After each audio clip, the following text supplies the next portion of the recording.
జాతిపిత JOMO Kenyatta ఒక మాట చెప్పాడు.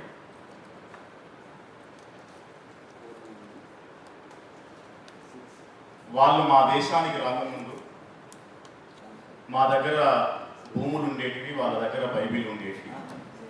వాళ్ళు కళ్ళు మూసుకొని ప్రార్థన చేయమన్నారు. మేము కళ్ళు మూసుకొని ప్రార్థన చేసి కళ్ళు తెసేసరికి వాళ్ళ బైబిళ్ళు మా చేతుల్లో ఉన్నాయి, మా భూములు వాళ్ళ చేతుల్లోకి పోయినాయి అని చెప్పేసి ఆయన ఒక మాట చెప్పాడు. తెలంగాణ వచ్చిన తర్వాత ఇక్కడికి వచ్చిన వాళ్ళందరి ఆవేదన కూడా ఇదే. ఇప్పుడు మా భూములు ఎవరి చేతుల్లో ఉన్నాయి, మా ఆత్మగౌరవం ఎవరి చేతుల్లో ఉంది, మా అస్తిత్వం ఏమవుతుంది అనే ఆవేదన నుండి ఇక్కడ కలుసుకున్నాం. మీటింగ్ స్టార్ట్ కావడానికి ముందు వెంకటరెడ్డి సార్తో అంటుండే, పాషం సార్తో, తప్పకుండా తెలంగాణ వస్తుంది మీ నాయకత్వంలో. మరో తెలంగాణ కావాల్సిన అవసరం ఉందా? ఎందుకు మనం ఇట్లా ఆలోచిస్తున్నాము అంటే దాని వెనకాల చాలా ఆవేదన ఉంది. కళ్ళ ముందే చూస్తున్న పరిణామాలు ఉన్నాయి. ఈ మీటింగ్ సందర్భంగా కందుకూరి రమేష్ బాబు అన్న ఒక మంచి వ్యాసం రాశాడు. తెలంగాణ మలిదశ స్ఫూర్తితోటి ఆ దిశగా మనం పునర్నిర్మాణాన్ని, అస్తిత్వాన్ని, ఆత్మగౌరవాన్ని నిలుపుకునేటటువంటి ప్రయత్నం చేయకపోతే చరిత్ర మనల్ని క్షమించదు. నీళ్లు, నిధులు, నియామకాలు, 60 ఏళ్ల పాటు జరిగిన అన్యాయాలు, కాటగలిసిన ఆత్మగౌరవం, వీటన్నిటి నేపథ్యంలోనే కదా మనం కొట్లాడింది. 1300 మంది బిడ్డల్ని కోల్పోయింది.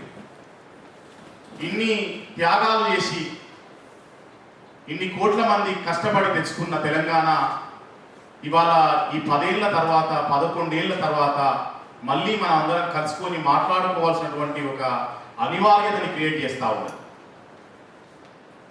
పేరు గొప్ప ఊరు దిబ్బ అన్నట్టు పేరు తెలంగాణ, ఆధిపత్యం మాత్రం ఇంకా ప్రాంతేతరులదే కొనసాగుతున్నటువంటి ఒక తీరు మనకి బాధ కలిగిస్తూ ఉన్నది. అయితే ఇక్కడ ఒక స్పష్టత అవసరం. ఆ స్పష్టత ఏంటంటే,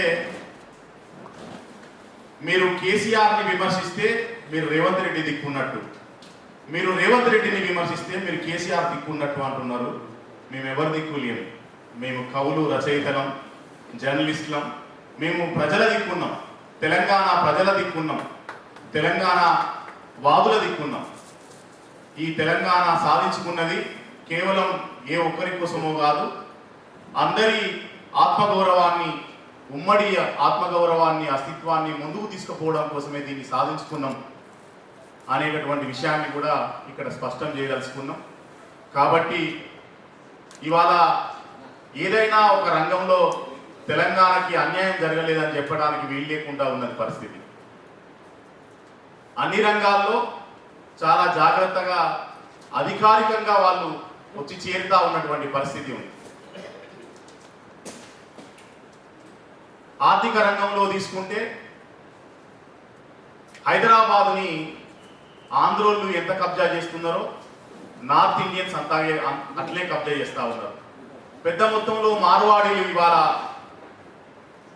వ్యాపారాల్లో దోసుకుంటున్నటువంటి పరిస్థితి ఉంది. అది కేవలం హైదరాబాద్కే కాదు, తెలంగాణ మారుమూల గ్రామాలకు కూడా ఇవాళ మార్వాడి హోటళ్ళు, మార్వాడి స్వీట్ షాపులు ప్రతి ఒక్కటి కూడా వచ్చేస్తూ ఉన్నాయి.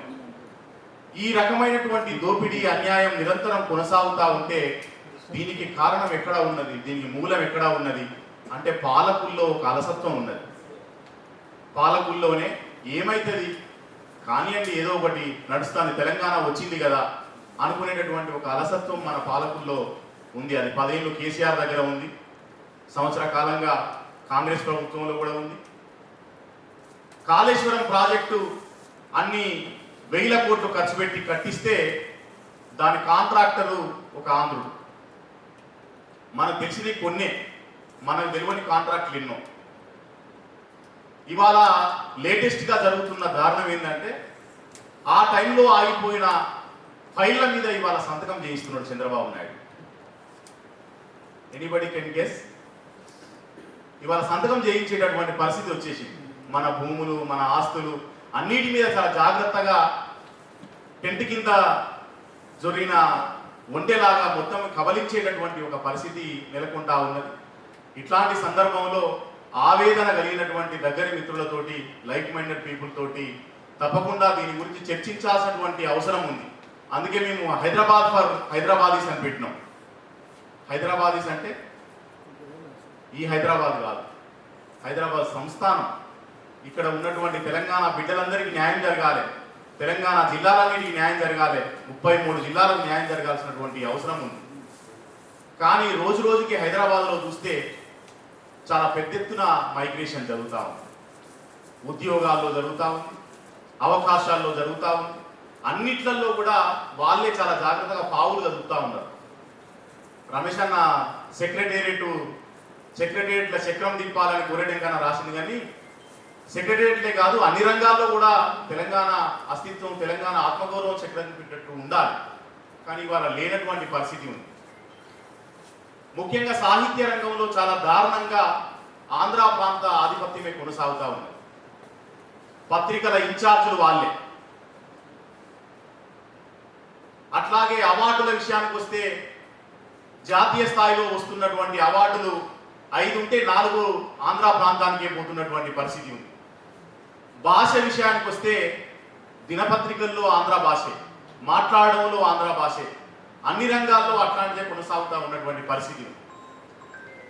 కాబట్టి ఏ రంగంలో తీసుకున్నా సామాజికంగా, ఆర్థికంగా, రాజకీయంగా అన్ని రంగాల్లో కూడా ఈ రకంగా తెలంగాణ అస్తిత్వానికి, ఆత్మగౌరవానికి దెబ్బతాకుతా ఉన్నటువంటి విషయాన్ని మమ్మల్ని అందరినీ కలిసివేసింది. బహుశా తెలంగాణ ప్రజానికం కూడా ఇట్లాగే ఫీల్ అవుతున్నారు.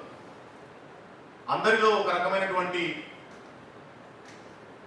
అలసత్వం వచ్చేసింది, ఒక నిరాశ, నిస్పృహలు వచ్చేస్తున్నాయి. ఇందుకోసమైనా మనం తెలంగాణ సాధించుకున్నది అనేటటువంటి ఒక ఆవేదన అందరినీ తొలుస్తూ ఉన్నది మెదళ్లలో. కాబట్టే ఈ దిశగా మనందరం మాట్లాడుకొని ఒక ముందడుగు వేయాల్సినటువంటి అవసరం ఉంది. ఈ వాయిస్ని ప్రజల్లోకి తీసుకెళ్లాల్సినటువంటి అవసరం ఉంది. లేదా నిరాఘాటంగా కొనసాగుతున్నటువంటి అన్యాయాలకి ఒక అడ్డుకట్ట వేయాల్సినటువంటి అవసరం ఉంది. మనం ప్రశ్నించకపోతే, మనం ఇట్లాగే చూసుకుంటూ నిశ్చేష్టులుగా ఉంటే చరిత్ర మనల్ని క్షమించదు. కాబట్టి జరుగుతున్నటువంటి అన్యాయాల్ని ఆయా రంగాలుగా మనం లెక్కలు తీయాల్సిన అవసరం ఉంది. ఎక్కడెక్కడ మనకు మన అస్తిత్వానికి, ఆత్మగౌరవానికి దెబ్బ తగులుతున్నది, దానికి ఎవరు కారకులు అనేటటువంటి విషయాన్ని కూడా మనం ప్రశ్నించుకోవాల్సిన అవసరం ఉంది. ఆ దిశగా ఈ సమావేశాన్ని మనం ముందుకు నడిపించుకోవాలి. అయితే ఈ సమావేశాన్ని ప్రారంభించాల్సిందిగా సుంకిరెడ్డి నారాయణ రెడ్డి సార్ని కోరుతా ఉన్నాం. ప్రముఖ సాహిత్య విమర్శకులు, చరిత్ర పరిశోధకులు, వారిని మాట్లాడాల్సిందిగా ముందుగా ఆహ్వానిస్తా ఉన్నాం.